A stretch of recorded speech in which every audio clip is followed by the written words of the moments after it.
Hello everyone, today we talk about Hungarian warfare as an introductory video that is the first one of a series that I start now in order to introduce, in fact, is the broader warfare, right, of single countries during mostly the High Middle Ages, right, the heart of the Middle Ages, as a starting point, a bit sometimes even for the before or just likely after. As you know, we make a lot of videos that are dedicated to essentially either battles, but also the army organization and the tactics and troop types. I mean, military unit types of basically every single reality, not just in the Middle Ages, but essentially from classical times to the early modern era, right? So it's taken a long time. Like effectively, up to this point, I haven't covered, but I think not even 1/20th of the entirety that I can. But gradually, we're making it, and probably intensifying the frequency of such content, meaning probably strictly military historical one. So starting from this, given that the channel is mostly medieval based, I decided that this broader introduction can be made. I've made it actually also for early modern armies altogether. So yeah, and the others are a bit more in depth, right? The other video types, either, as we were saying before, either tactics, army, organics, military units, equipment, armament, things, and so on. And we already talked about medieval Hungarian warfare during this time, this era. Made a video, if I'm not wrong, properly about Hungary overall, especially and often compared to other Central European, but also Eastern or Balkan countries. We made a video that I re-uploaded recently about the 13th century Hungarian knight. We talked about the Magyars as properly, in this sense, the military tradition within which the medieval kingdom of Hungary was born, and also other populations that lived, especially east of the Hungarian kingdom, that figured almost as an empire, considering its extension and especially the different peoples that it encompassed, especially within its outskirts. So I was glad to have already, in a sense, introduced from the bottom up some of these topics, but this goes instead from up to down. This regard, it's relatively simpler, right? But it's about getting the essentials properly of the military culture broadly meant, right? We'll see how it is. We're talking about warfare in general. So, as I was just saying, the medieval Hungarian state was very large, right? So it included many provinces inhabited by non-Magyar peoples, right? Albeit some of these areas, especially in the periphery of the domination, did count an important Hungarian minority that was settled there almost as an occupation force by some clans that for the way that the initial Magyar migration had pushed for reasons of internal power or strategic necessity or coordination, etc. in these places that, as we will see, had retained and would retain largely also their military traditions that were somewhat closer to the ones of other peoples, like in the Frankish tradition or the steppe areas, or even the Byzantine Empire, right? And others that were properly on their own, more sheltered, especially as the Western Balkans, the Croatians, the Bosnians, etc. And the frontiers of the kingdom, naturally, as any pre-industrial reality, fluctuated relatively, right? Depending, I don't know if there was a successory crisis, a civil war, an invasion, etc. This dominations were fundamentally based on deterrence, right? Not much differently from today, but with, in this sense, a much less centralized and territorialized and coercive power to maintain, right? With always the same specific boundaries, or this mostly remained unchanged, right? That the Pannonian Basin The Middle Danube here is a region in its own, right? It has a very specific properly terrain that since ancient times had been basically the perfect grazing ground. The Pannonian Plain is effectively the westernmost steppe in Eurasia, right? And therefore all the nomadic peoples that from there pushed westwards during migration, etc., largely ended up to occupy the Pannonian Basin. Easily enough, think about the Huns, the Avars, the Magyars, that found in these plains the possibility of found the pastures that were necessary to maintain their stocks, their in fact, mostly from the top of their equestrian culture, right? So much that, as we will see now, the area had also, for obvious reasons, after these avalanches of peoples, remained relatively, undeveloped, right? If compared to other areas of Europe, the Middle Danube had never quite been particularly urbanized or developed, or particularly, even fertile, right? The only areas that were the ones of maize. At some point there was a regression in also after the migration era. So this also had favored the permanence of a particular type of power structures, such as the ones of the steppes, right? That are exemplified in the Magyar case by this restless activity of invasion of mostly of Central Europe, but also as far as Spain or southern Italy, of raids launched in Gaul, etc., to devastate, to loot, and to concentrate in this entrenched settlements.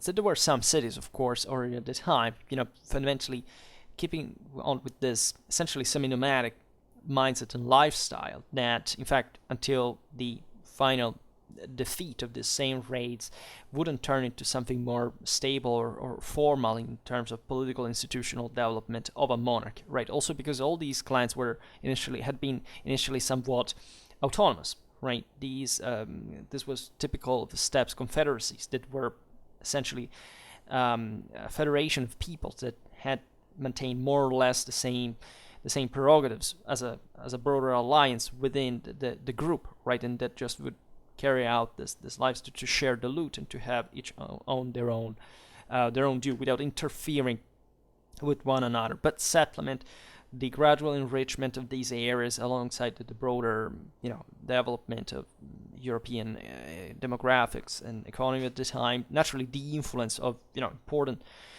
civilizations such as the Byzantine Empire, the Holy Roman Empire, what from the West especially was coming in terms of feudalism that would be adopted by Hungary, as that would fit also in the Roman Catholic orbit, right? Were decisively set, especially after the Battle of Lechfeld in 955, when great parts of the Magyar nobility had been exterminated after the battle, and therefore had properly resized the ratios of strength, right? Albeit Lechfeld is a very important battle, but it's somewhat, probably overrated from a broader political, strategical point of view, meaning that this was the end of a longer process of stemming and of effective counteraction of the Magyars. Think about the Battle of Riade, or the same efforts of the Bavarians that were actually the ones next door to the Pannonian Plain, and that were a bit obscured by Ottonian historiography because they were the rival branch of Saxony in the process. But as you understand, and as we perfectly know, war is one of the greatest hybridizers of civilization, and Hungary decided, by being exposed importantly, and we'll see it now also in material culture, etc., to Byzantine influence, right? Mostly properly in the Western world, and it's somewhat the Kingdom of Hungary could be didactically interpreted properly as a third empire in this picture, because as we were saying before, it was so extended, at least as we've seen, not over particularly developed areas, and surely not as powerful as the Byzantine Empire and the Holy Roman Empire at their peak, right? But surely it could reactivate also with some political dynamics that we will see now, and reinjection often certain ethnic elements of the steppes from the various migration that pushed from the east, and the fact that across the Carpathians that the Hungarians never quite fully controlled, but still were fundamentally the eastern frontier of the kingdom. These peoples would be settled because of the typical monarchic policy of medieval times, of essentially getting allogen, alien elements within the territory to essentially tie them to royal power, right, at the expense of the ethnic clans of the higher nobility that, especially in Hungary, and we made videos about this on the longer run, in broader perspective, in the Middle Ages, would essentially take over at some level, meaning Hungary would become just like Poland, Bohemia, etc., these Central European monarchies, an elective one, differently from the Western ones that would, at the end of the day, at the end of the Middle Ages, dynasticize and develop properly what we see as a modern state, right? Instead, well, Hungary eventually was overrun by the Ottomans and in part also by the Habsburgs, but they had, part of the reason why that happened is also that this pre-existing situation is a bit typical of everything, the broader area, let's say in development terms. And the multi-ethnicity of this area is also important to understand, because that probably was one of the factors in itself that had allowed the Arpad dynasty, it was the one that founded the kingdom proper, to emerge from the other clans and to develop Hungary further at some point of its history, especially actually after the extinction of the Arpads. It's another feature of this Central European market. At some point there is some Western dynasty that comes there, and that's where the negotiation with the local oligarchy that becomes the elective element begins, in a sense. Think about the Angevins, right, in Hungary, in Poland, right, or the Luxembourgs in Bohemia, right, or this shifting towards eastern lands that were somewhat providing for this opportunity as an important feature. Well, at that time Hungary was well developed, right? It was reinjected there some properly also Frankish feudalism, meaning the Angevins were French, of course, but always maintaining some of its ethnic, this kind of steppe-like, and properly so. Also, I would say political, institutional culture that is surely reflected also from a military point of view. That in the Low Middle Ages also there is an important Germanic colonization in Central and Eastern Europe, right? And many areas were within the same Hungarian kingdom were also colonized by German minorities that could even be properly described as Germanic islands set in an Hungarian sea. These were up to the 20th century in the broader Central and Eastern Europe, kind of an important ethnic feature that had, before the rise of nationalism and nation state properly had in it the atrocities of the totalitarianism and persecutions of this later years were, if you want, still mirroring what the world was like before in the ancien regime, in this capacity of having all different communities' prerogatives, of course, were jealously and competitively maintained, right? But had been still somewhat in existence. There are many areas in many towns still today, in the heart, of Romania that look perfectly like a German city, because effectively they had been such up to a certain time. This is to be understood in this broader net of connections that naturally the Kingdom of Hungary in this case enjoyed with international royalty, with this quite important political and strategical significance of their own domination as well. As we were saying before, Hungary in this time looks more like an empire than a kingdom, right? This stemmed properly from this aggressivistic and imperialistic steppes culture that had functionalized the political and strategical development of the country in a domination over other peoples, right? This idea of launching raids in the outer space, let's say in the rich areas, and or subjecting other peoples around more sedentary ones had been something that we see since the migration era, like the Huns, the Avars, the same Magyars had catalyzed even the migration, the settlement of other groups under their own control, right? The idea of this nomads, shepherds of peoples that think about even the Slavic migration, in part, blending into this part being properly pioneered sometimes in terms of military coordination, logistically, politically, by the movements of these peoples. It doesn't have to be underestimated.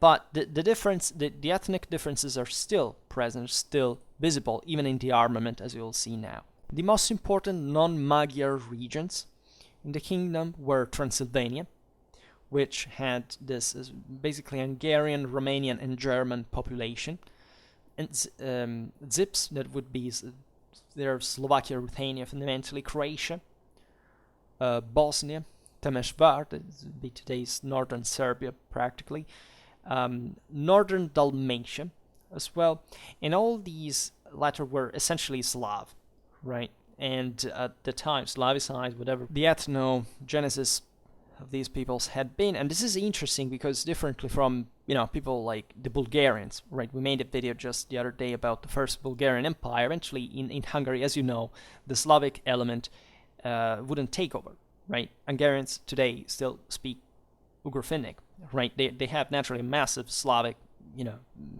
element there, together with this other elements, but fundamentally, and possibly because of this continuity, right, in the Pannonian, the Danubian basin, of this settlement of foreign dominators that would maintain that upper hand, right, from a control. These were, as we can see, very strong oligarchies. There was a ferocious divide naturally between the commoners, the subjects, as they would be seen better in this sense, and the master that had arrived from this, and in bringing in that sense of that self of domination. This is typical of many areas of that surely had to do culturally with more or less directly with the steppe, and naturally Hungary was in Europe for this reason. It's probably the one that, as a properly European sedentary reality, was affected by this, and the rest of it would be mostly some kind of imitation, right? In Poland,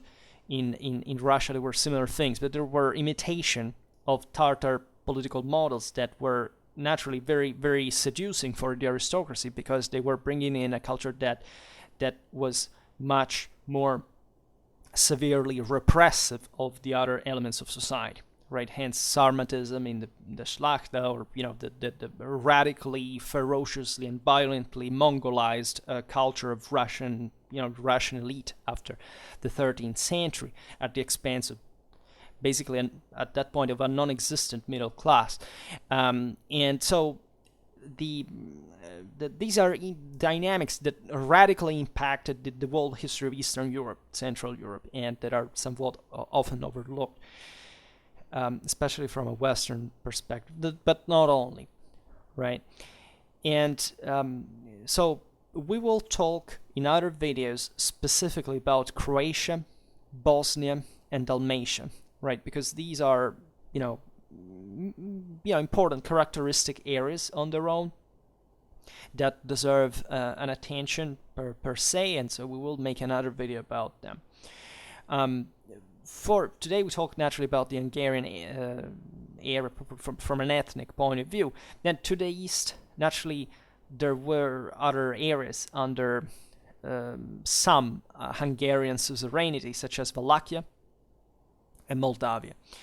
However, such control was relatively short-lived, meaning it protracted over time, but was somewhat more nominal, right? Properly direct occupation was a much more complicated business, where political ties and just the Magyars here were the giant, right, compared to these people. But given the distances, the inherent limits of political administrative capacity, also the very tough ground, especially in the Carpathians, etc., there was actually no possibility to maintain a real concrete hold on such centuries. It's like, I don't know, I don't know, the Hungarians and the Byzantines contended also themselves Serbia. There's another area that, that was never quite fully or directed controlled by such entities at some point, and that developed kind of in fact, even a military culture on its own. And aside from this, political and military revival in the 14th century, especially,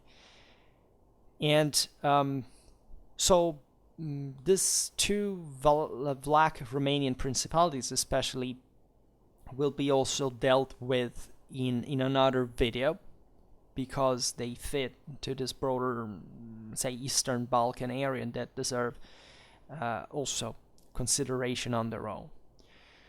So as we were saying before, and as we know, the original Hungarians or Magyars were nomadic people, right? Basically of Finno-Ugrian origin, right? But they incorporated a large Turkic or Khazar element, and also other ones, right? In this major blender than the steppe had been, right? So they there are traces of this naturally, but it's basically the whole story of migration, people's migration as such. It's not even, doesn't even fundamentally who these people were genetically. I mean, who cares? Maybe just ethno-nationalists do. The point is that is fascinating, it's really important instead, is where they had been properly molded from in terms of military culture, which in the case of medieval Hungary shows an incredible properly Middle Eastern influence, not a steppes one. This is some of the single most fascinating aspects of Magyar warfare at the time. We'll talk about Magyars specifically in another video, but that went on for a long time in medieval Hungary as well. If anything, because the Danubian route, let's say, was properly the last branch of the let's say the last section of one of the branches of the Silk Road, and this access through the Black Sea, through the Caucasian area, to the Middle East, partly naturally also to the steppes. And the Magyars had migrated in the Danubian plain, in which those areas were quite active, quite dynamic, in which also the Turkic, Sasanian, but at that point still the caliphal military traditions were quite strong, right? The Magyars were not the typically nomadic people at all, right? There were differences in the steppes in this regard. They fit most of the Western one, essentially, but there was much of even siege warfare capabilities, for example. The Chinese-Avar trebuchet, for example, these that also other types of artillery technologies that were developed, especially in Persia, etc. We find them among the Magyars. So we understand that even, of course, we know much less about the steppes than we do about Europe at that point. So these movements are never well documented, nor we know too much about the whole background, what was happening there. But naturally, they were extremely warlike peoples, right?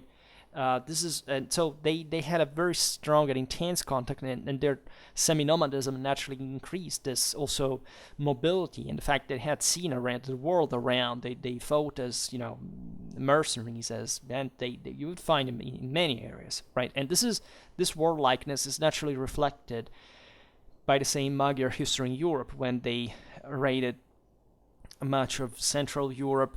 And the Germans in turn tried, when they got the upper hand on them, to destroy properly the nascent Magyar state, right?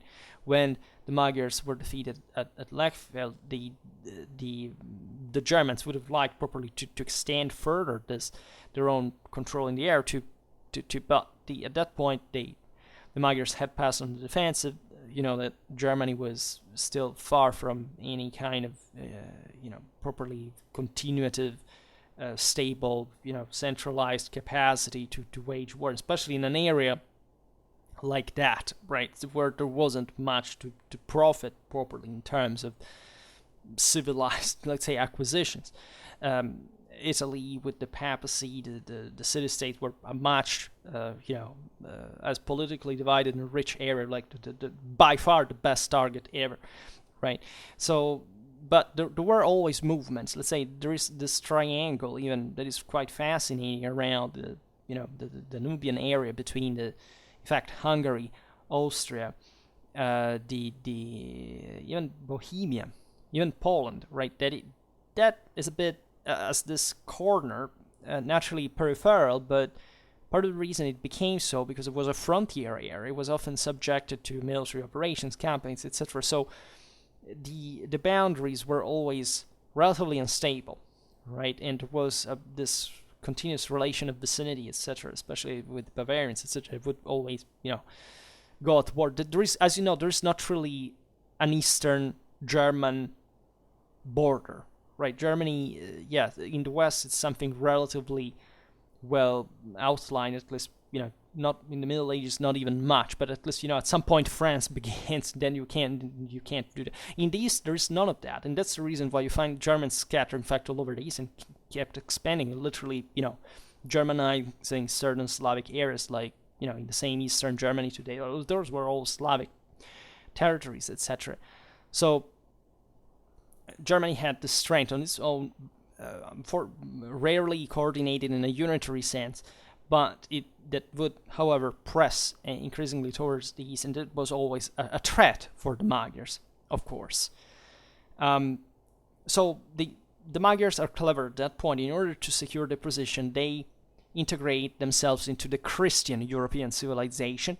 They convert to Roman Catholicism, so they make a very important field of choice that surely Lechfeld, and the fact that they had been amazed by the Ottonian capacities, right? This Eastern Frankish reality had managed to defeat them. So for a warlike people, this is something incredibly deep and important and impacting to reflect on. And so they realized that concretely the best move was to become part of that broader system, to share its benefits, to secure their international role as Christians, not as pagans as they had been, and therefore becoming part of that specific model. So as always, the aristocracy, the oligarchy is very heterophile and needs to centralize further. So in countries that had a better and more developed properly sense of monarchy and the sense of state, but for the 11th century standards could be, the Hungarian nobility chooses that one for themselves, which is reflected against in the military, right? Naturally, nobody in Hungary except the ruling clans liked a single ruling clan, right? But that's a bit the history of mankind in a nutshell. That is, everybody complains about central government until they are not the central government, right? In a sense, and or even when they have to negotiate with other people that are mostly from this power, they're mostly either from one side or the other. They are interested in it. So the same for the Magyars. But we'll see this will affect even the type of military culture these guys wanted to absorb, to adopt, and to adapt to the role. Because naturally, this is true also in the other countries, the monarchy chooses naturally properly the Frankish model as such, whereas the oligarchy maintains this most ethnic traits, because it was a political shout out, right? It was a political slogan, right? It said, yes, you want to centralize because essentially you're betraying your tradition, but actually civilization is rolling from the other direction towards the other direction. So Hungary officially became Christian in 1001 with the rise to the throne of the first king Stefan, right? And previously it had been also considered a duchy or a principality. So obviously this military bias, right? It's either it was a dux, like properly as a military commander, or a princeps, so as a first among equals, recognized as properly as a leader.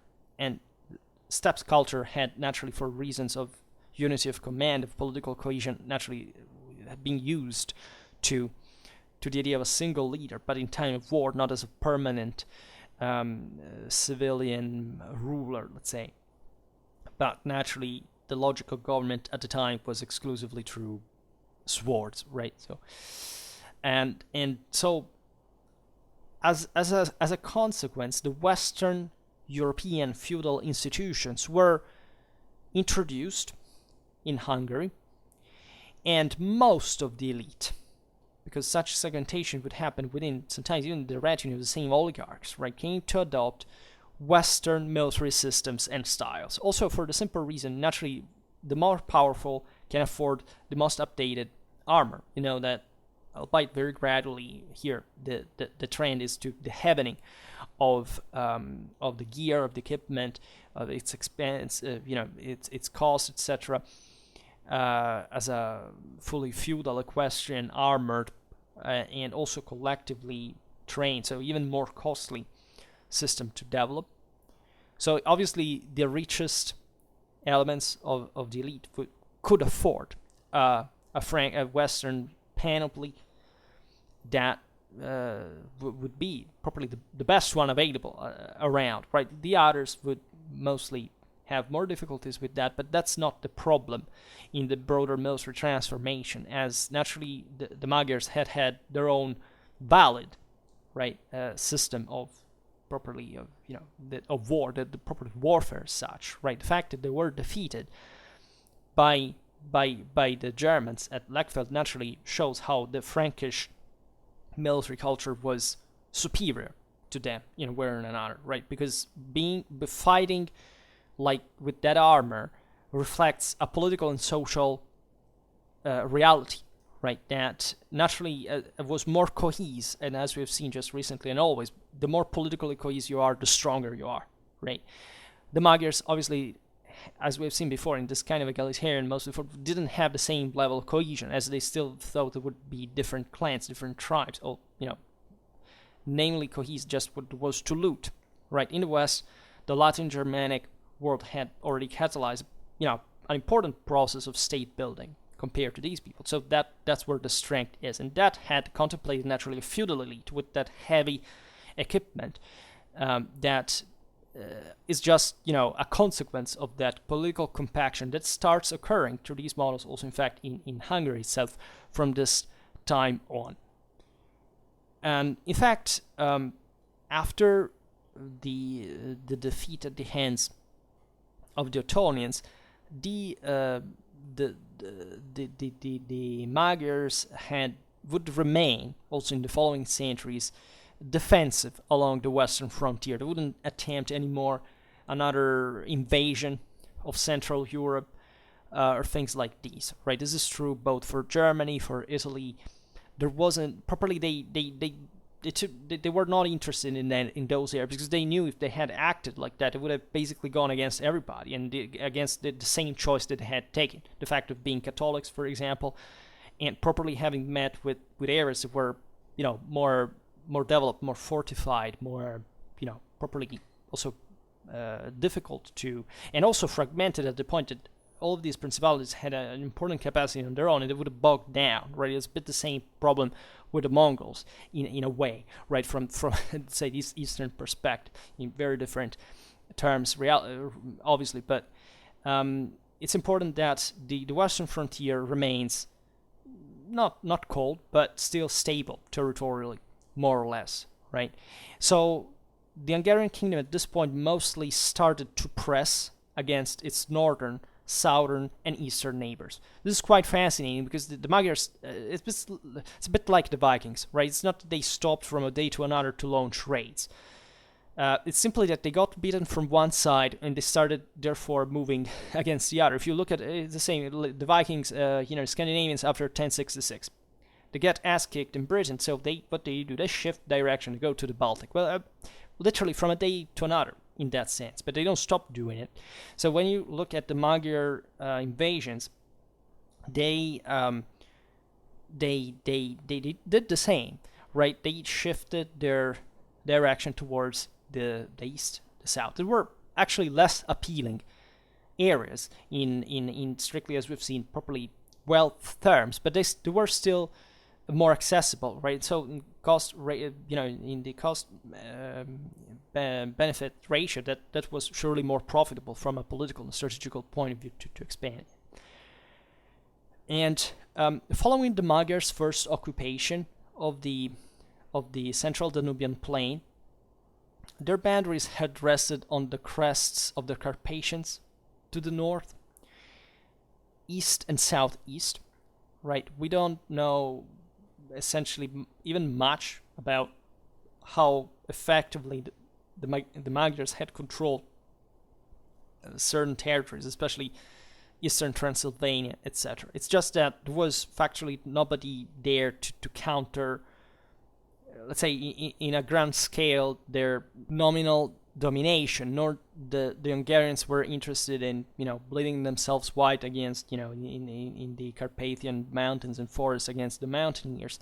Just the area was important, generally speaking, the region for important mineral resources. As you've seen, there was this westernmost branch of the Silk Road that also passed in the south to Wallachia. So it was important for the Hungarians to maintain a foothold there, at least enough for not to lose control on it, right? Also different competitors. Also because that's the point, right? Prolonged warfare is never good for local economy. So if you want even still to benefit from those areas, you have to, if you're relatively peaceful with them, you can also just keeping the trade flow going like before.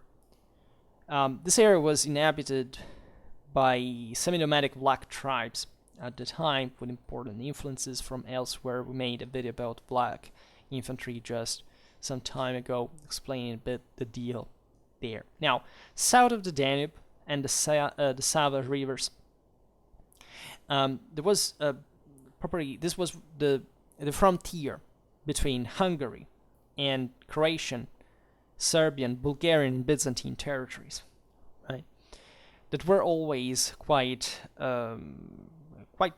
troublesome in a sense. And from the mid-10th century, the western frontier incorporated Slovakia, but not Moravia. Within it ran slightly west of the present Hungarian-Austrian frontier. In fact, we remained even during this period we're talking about today. While by the mid-13th century, Croatia and Dalmatia had been drawn into the Hungarian Kingdom by marriage ties, because these were not particularly easy areas to venture in. You know that there are the Dinaric Alps. There is this important barrier before the Adriatic Sea that is, however, dominated by the Venetians fundamentally. In fact, later on, Hungary would enter in contrast with the Republic for the control, essentially, with the Adriatic ports, because there was an important, modest but still meaningful trade from between the mountaineers of Serbia and Bosnia, etc., and the Adriatic ports and all these things. So it was very important for the Hungarians to maintain a control on that as well, right? The distances are not short, right? So again, it wasn't easy to maintain properly a direct control of the areas. So political proximity here it was more important. We're just saying, just let's secure our influence there, our commercial penetration, the fact that we can easily blend these areas over time if they don't decide to take, so that they hopefully will not. Our interests will merge, and naturally Hungary was the larger power and would have hopefully absorbed them at some point. Bosnia was conquered from the Serbs, and Western Wallachia lay under Hungarian suzerainty at that point by the mid-13th century. At this point, however, an important event occurs in Europe, as you know. 1241, there's a Mongol invasion of the country. Hungary, however, would never be incorporated into the Mongol world empire, right? Which I think we never factually talked about the Mongol invasion of Europe per se, what the deal was, right? That there was properly eventually a withdrawal, right? The Golden Horde remained in the east, had an important projection capacity up to, they invaded Poland twice. They basically had Russia as vassals. They reached as far as Lithuania. They had this important influence on Eastern Europe, essentially. Where Hungary, that would have been, as we were saying before, a relatively, profitable place for wherever the confrontation with Christian Europeans and the Mongols occurred, fundamentally. The Mongol invasion had an impact on Hungary that would have surely better off without that, but there is this important capacity of recovery of the king, natural changes that were already taking place by themselves in the country during the power and centralized domination, importantly modeled almost entirely at this point along Western lines because of the Angevin dynasty that had arrived at that point after the extinction of the Arpad dynasty. Bosnia was retaken temporarily in 1328. Also, Wallachia and Moldavia remained under Hungarian suzerainty until at least the 60s of the 14th century. So, as we were saying before, the traditional Magyar warfare had been based on the quantitatively short, but let's say small, but qualitatively high tribal elite of cavalrymen of the steppe. It was a bit typical, especially compared to the sedentary European populations. Right, where the majority of the army would be, aside from the heavily armored ones, these oligarchs and their regiments, it would be lightly equipped horse archers. Some others might have worn naturally heavier armor, but the tendency was this one. So tactics were basically the ones in the Eurasian steppes tradition. Albeit they had, as we were saying before, mostly this Western steppes bias, which consisted fundamentally in a greater amount of armoredness, and consequently a greater reliance on combined tactics between the heavier and the lighter element. Right, the Eastern steppes would see a very narrow but very ultra elite of heavy cavalrymen, and then basically an endless swarm of completely unarmored horse archers, and practically nothing else. In the Western steppes, it was different, right? They had to clash against harder armies, so the sedentary populations. They had, in this sense, also come closer to civilization, to wealth,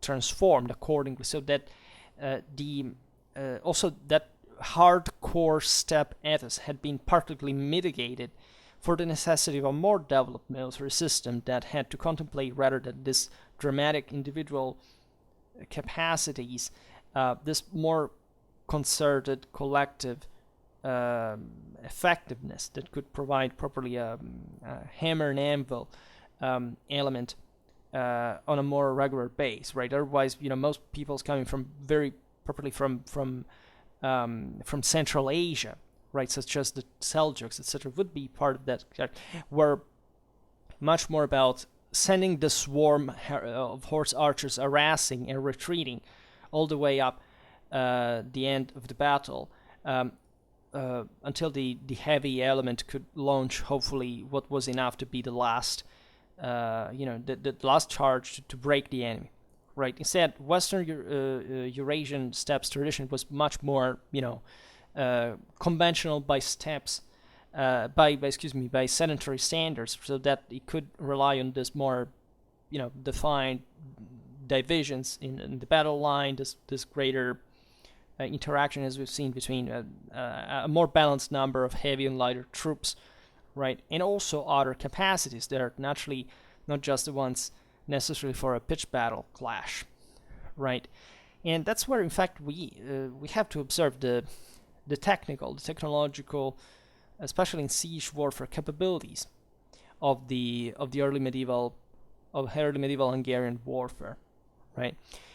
As as we were saying before, the Magyars had many characteristics from a military point of view in common with Iran, rather than with the Central Asian Turks. As we were saying before, this, the Middle East had produced a dramatic, military culture in the centuries before. It was still, very, very, very developed. It was even in there something, in fact, not complete. It was not the steppes.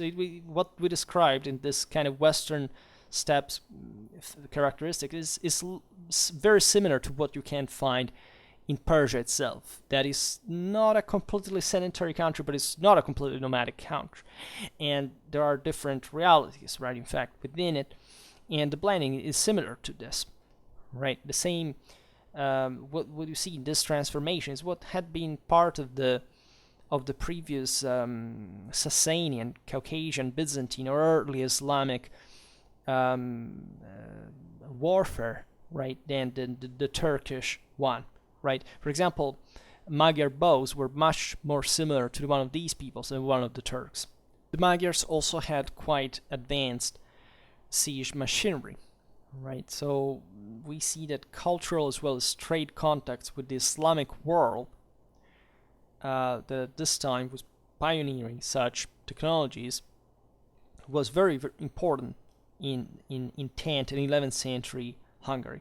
And again, yes, the distance was that close. Again, through the trade contact, the major highways, the Danube, the Black Sea, right? They would arrive straight into the Middle East, having these important connections, right? The trail that the same Magyars had left during the migration, right?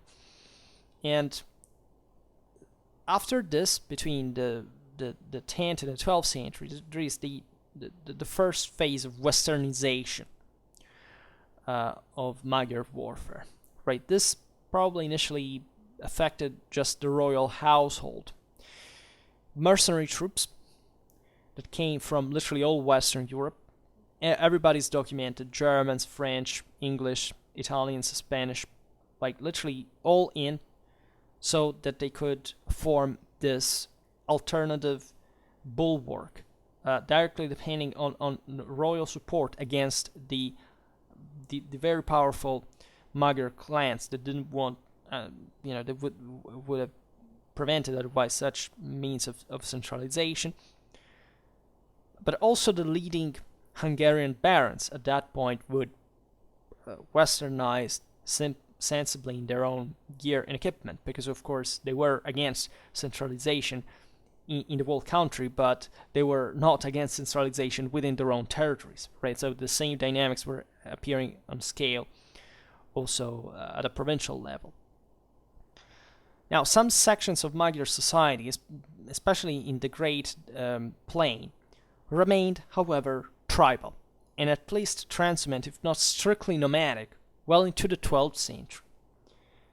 This is particularly important because it makes you understand properly what some of the bulk of Hungarian military culture was based on still.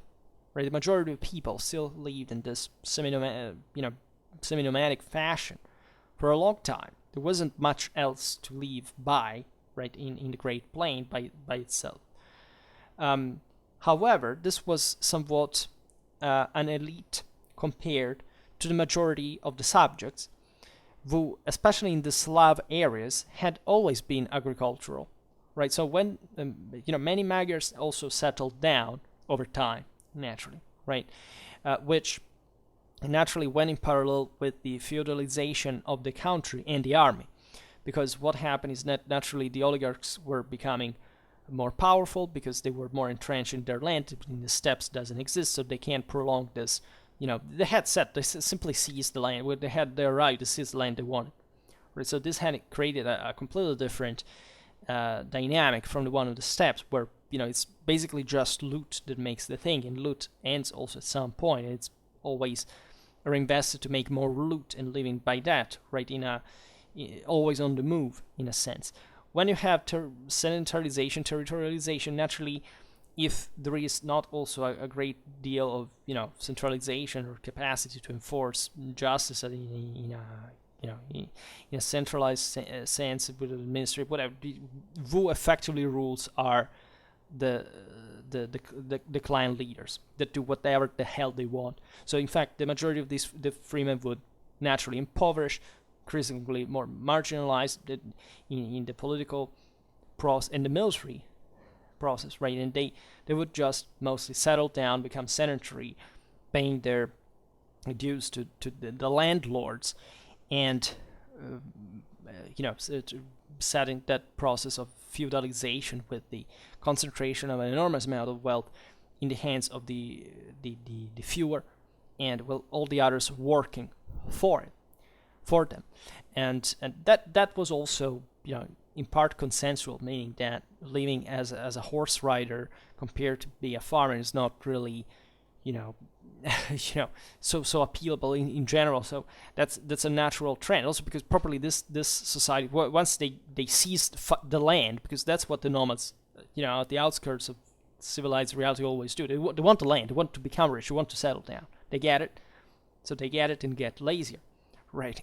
Overall, while in the steppes there is a metus hostilitas for which everybody's always extremely ready and experienced in warfare, etc. And because if they don't, they die from a moment to another, and therefore it's a nightmarish reality when, of course, you realize what the mentality that even from the art, the psychology of these people could be. Like the world was seen as an endless, fight, bath of blood. That was dominated by atrocious, vindictive, violent forces and so on. And eventually, sedentarization, Christianization brought something else to their horizon. So in this process, however, light cavalry did not disappear from Hungarian armies. Let's say it rather declined in importance, right? Because light cavalry, first of all, is always there, right? And even though in Western warfare we don't see much of it, we see rather an investment, in fact, on the heaviness of the troops, even when they're not strictly noble, etc., that they're reduced in size. So there is a bit of this, but Hungary always maintained probably a greater proportion than other countries, right? Just by, as we've seen, by vocation, by tradition, by lifestyle, by different social background, socioeconomical background, and so on. And as far as, however, and so you understand, light cavalry is also the one that properly leaves less traces, right? Archaeologically, we have naturally a lot of, we see bow, like arrows, lances, sabers, etc. But when we understand that this, in some cases, were functional mostly to light cavalry for the size, the typology, etc. But let's say, as far as the heavier arms and armor were concerned, well, they became largely, albeit even here, not entirely, Western European. Right, there is at that point no distinction, because we were saying before, the elite is always the one that uniforms the most to the foreign and most updated, influence. And so this process of Westernization of Hungarian warfare was, in fact, also more marked in the Slavic provinces of the Hungarian dominion.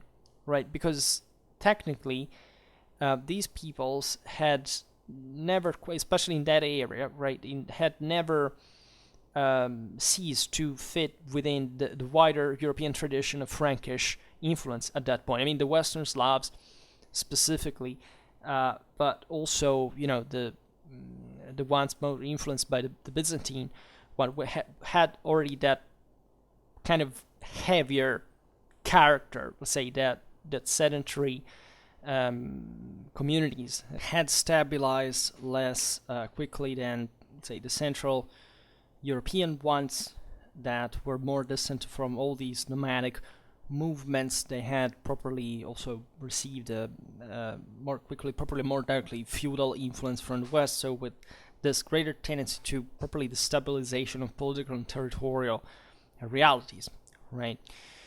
But comprehensively, yes, there's centralization, properly their functionalization in warfare against nomadic peoples is a specific feature of Slavic warfare, and in this kind of crescent that stretches from essentially from Serbia towards the northeast as an arc up to Russia that present we've seen and we will keep seeing, and specifically some specific anti-cavalry and anti-archery features, right? And that the sense are also importantly infantry based, considering the political and social background of this other sedentary populations. We'll see it on another occasion. But light cavalry was quite frequent in the region. This is important to stress, right? Because as we were saying before, there were too many peoples roaming around and too much pressure and influence from the steppes not to be this an area where cavalry, albeit in this also lighter fashion, couldn't be but present in some number. Now, by the 12th century, Hungary was making use of Balkan troops drawn from areas that had actually been under Western European influence since Carolingian times, right? Since the collapse of the Avar Khaganate, right, the Carolingians had pushed eastwards in terms properly of military influence more than we realize, right? They had shared a bit the area with the Bulgarians that never quite controlling this areas directly, but surely having an important influence from their wealthier materially point of view, and therefore also these local populations were somewhat similar. They had been also kind of more Romanized, they had that kind of more sedentary bias that other realities more eastwards, or this areas open to these highways of these channels for nomadic peoples to pouring Europe had never quite had. In fact, since Roman times, they were at least dramatically, sunk at that point. It's never been particularly impacted by sedentary lifestyle.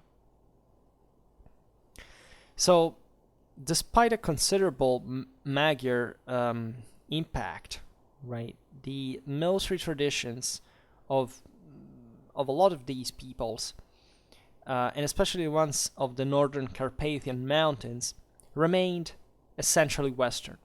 This is fascinating because you see, here it's as if these peoples had entrenched in the mountains, in the forests, while north and south of the same, there would be more like of an equestrian culture by the folk, by tradition.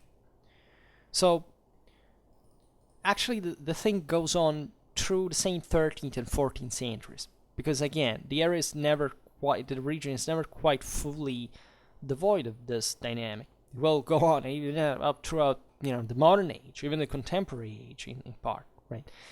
And by this later centuries of the Middle Ages, the traditional or steppe elements, whatever you want to call it, had been further revived and or reinforced by the migration of large numbers of Kuman, these Kipchak refugees, into Hungary at the time of the Mongol invasions, because of course, again, the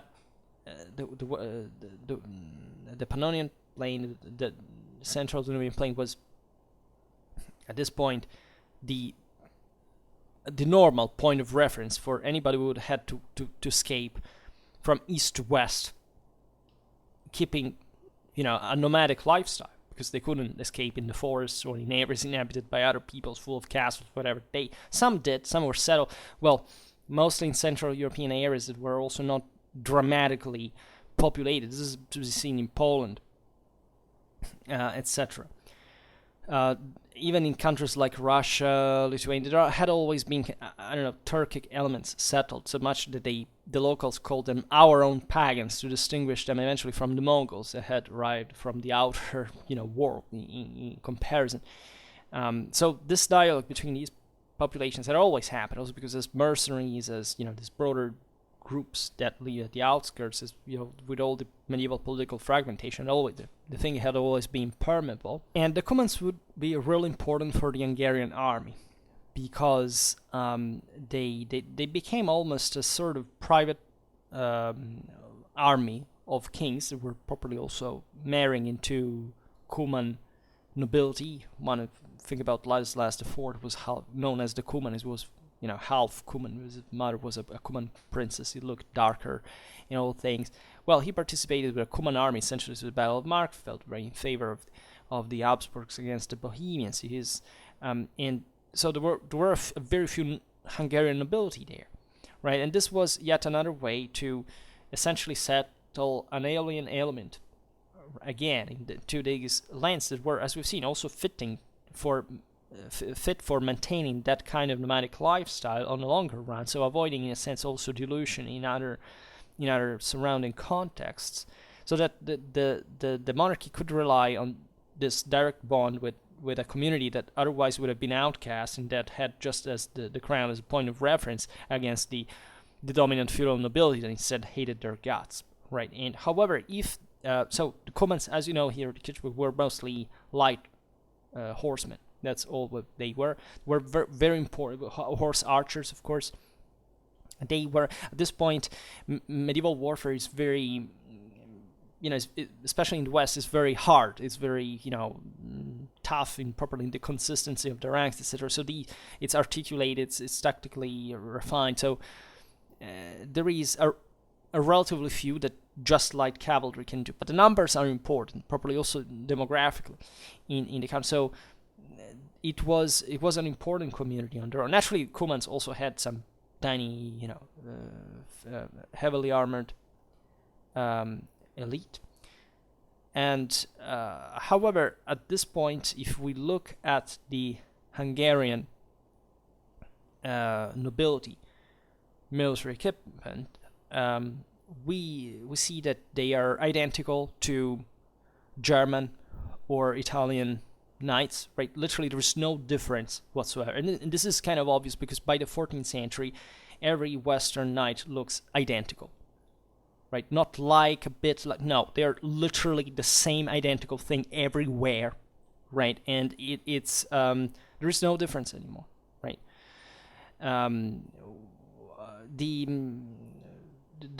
Especially Germany and Italy are important here because historically, not just as we've seen this proximity with the Germans and the Italians, with just geographically, but I don't know, Italy at this point had notoriously in Lombardy the greatest and most kind of proto-industrialized arms and armor development, production exported everywhere.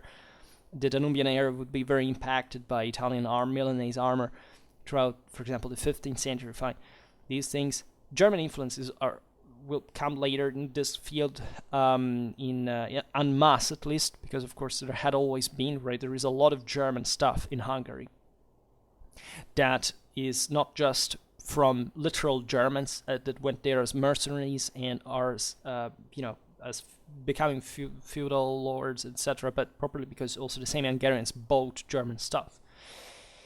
And just think about the fact that it were not just German settlers, but also the Teutonic Knights at some point were settled in Transylvania as well. So that tells you how important these contacts were. But it's properly at this point the feudalization of Hungary that has been completed. So that's why it looks identical to the West, right? And this is to be said also basically of any other power that had previously not been part of the Carolingian Empire there, like all the Western Slavs, the Scandinavians, they all have this broader Frankish military culture fully developed now. So Hungary's long experience of warfare against nomads from the steppes just across the Carpathian Mountains, because literally you cross those and up to the Bering Strait there is nothing but steppes, right? So it's really it was really intense, right? Traditionally, the Carpathians were this bulwark, as we've seen, also populated probably by sedentary populations, but in the broader extensional consistency of the Hungarian dominions, well, they were technically next door to this nomadic warfare at the same time. So aside from the Cumans that fled from the Mongol invasion west, that there were lots of and continuously employed, quantities of relatively light armored horse archers of various origin, Consider that if you look at contemporary armies, even just, I don't know, think about the Byzantines or whoever, the broader Balkan areas, there were always mercenaries of some kind like that. There were properly certain fighting styles that would be copied even by, I don't know, think about the Turkopoles that were in theory originally the Turkish troops fighting in Crusader armies, and that eventually became, to define properly, a typology of trooper, so much that when the Byzantine Empire collapsed, there were, I don't know, lots of Greeks that to make money, to make a living, literally became Turkopoles, right? Learning how to fight like that. Also, well, in that case, the Byzantine Empire had always had lots of these peoples as well within their own armies, as much they had the Byzantine troops had been capable of emulating them in everything, in armor, in tactics, in combat, in everything. And there had always been a settlement of these nomadic populations. We made lots of videos about this, actually, properly to stress how impacting nomadic military culture was all over basically this eastern chunk of Europe since centuries, and if not millennia, telling the truth. In fact, if you look at the 13th century Hungarian armies, well, you see that they had a lot in common with Byzantine forces as well. Because in spite of the dominant Western models, material culture in Hungary was somewhat closer to the Byzantine one. It was still very, the most widespread one. At least we naturally, if we concentrate on the elite, as we've seen, the more it's elite, the more it's Western by trend, right? But if you descend into the rank and file troopers, well, you see that broader proximity, that it's very influenced from the South as well. Clothes, weapons, etc. And this is interesting because naturally the Hungarians, as long as they had always also countered Byzantine expansion, right? They had always had to control the Danubian frontier. They were pressured, right, by them as much as by the Germans. So there was always some obvious intersection. Infantry crossbowmen played some part in these areas. The crossbow is mostly developed in. It's mostly an anti-cavalry weapon, telling the truth. It spreads mostly in communal civilization, in the urbanized, rich areas, so it's not a surprise you find them mostly in places like northern Italy, or it spread eventually en masse, but let's say its volume of fire on the field, right? It's mostly typical of certain realities. And when we look at places where the dominant tradition had been horse archery, and it's not like fully feudalized in nature as an army, but there is a slightly less degree of sedentarization. The crossbow is not so common as in the West, right? So much, in fact, that most of these crossbowmen came from the Slavic areas, and especially the ones of the north, the most Frankicides, such as Slovakia. However, the crossbow spread rapidly throughout the Hungarian Kingdom later on, right? So by the 13th century, 14th century, that crossbowmen were very popular in the country. There was no concrete, they were probably again less frequent than in the West, maybe by a certain degree. In fact, we find by the 15th century that the composite handbow was still there. Right, so again, always remember, it's never technology that makes the thing, but it's doctrine that makes it all. So, and if you, there are different fighting styles that are associated with different weapons that can adapt, and some are equivalent, right, depending on the ratios of the motivation, the training, the numbers, whatever. So, it's a relative thing. And the Hungarians used other tactics associated with the peoples of the Western Steppes, such as wagons drawn up to form field fortifications. And this was there since early Magyar times, and actually it's not this big deal as we made imagine. I made lots of videos on the not specifically on the Wagenburg, but for example on Hussite tactics that naturally revolved heavily around that. And we have observed how even in there,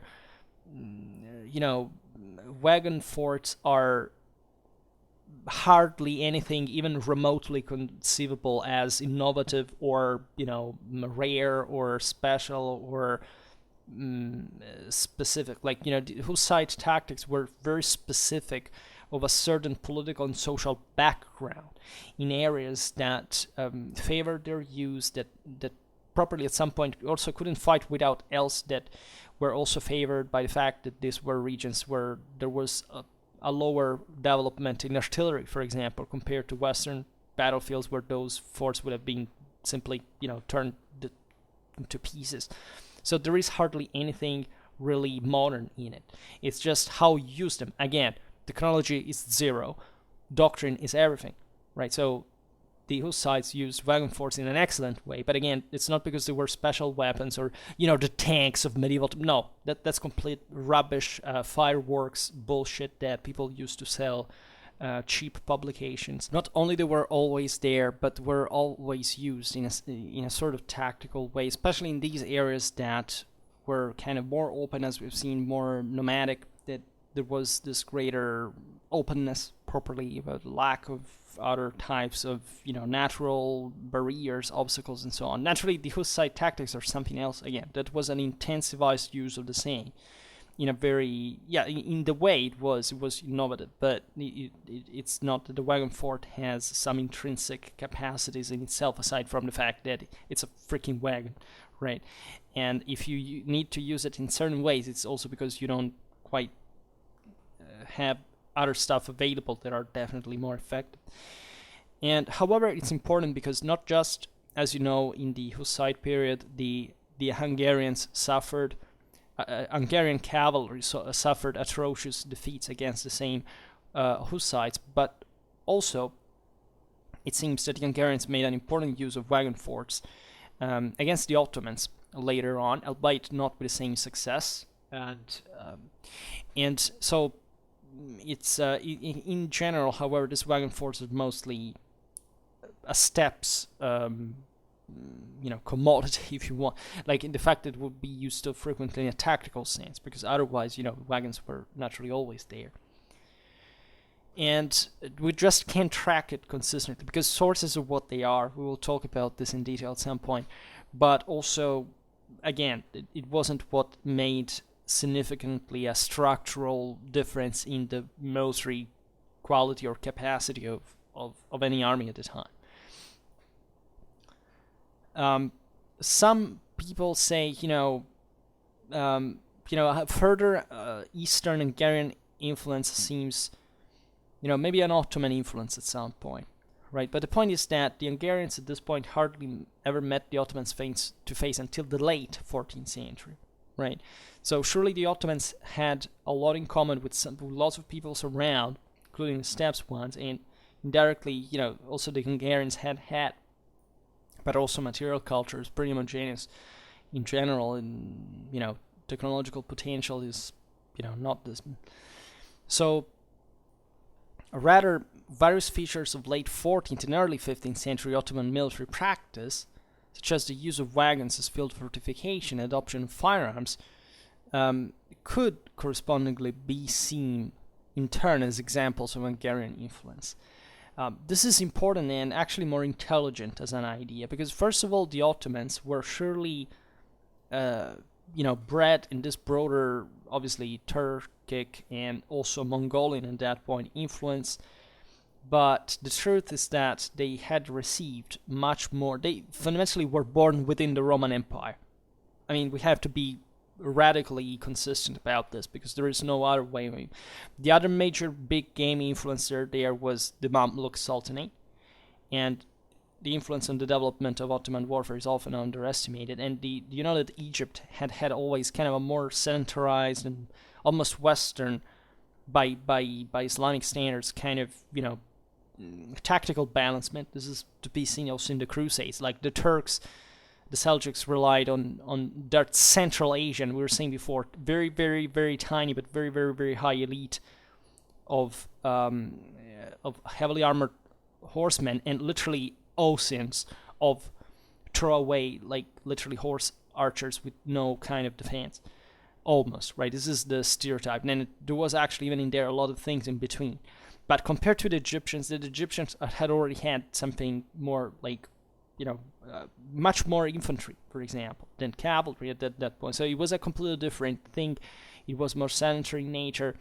Also, the pools of mercenaries were often different. So the Ottomans were born financially within a Byzantine influence with this kind of warm Western influence, and they were Eastern in influence from other models, of course. But when meeting Hungary, that was already westernized and that had made already use of firearms, especially in cannons, especially. We see that the Ottomans quickly learned to do it themselves, or relatively quickly. And even though there's no direct proof, still, surely having fought against the Hungarians in certain realities, especially a lot of siege warfare in the mountains, it's something terrible.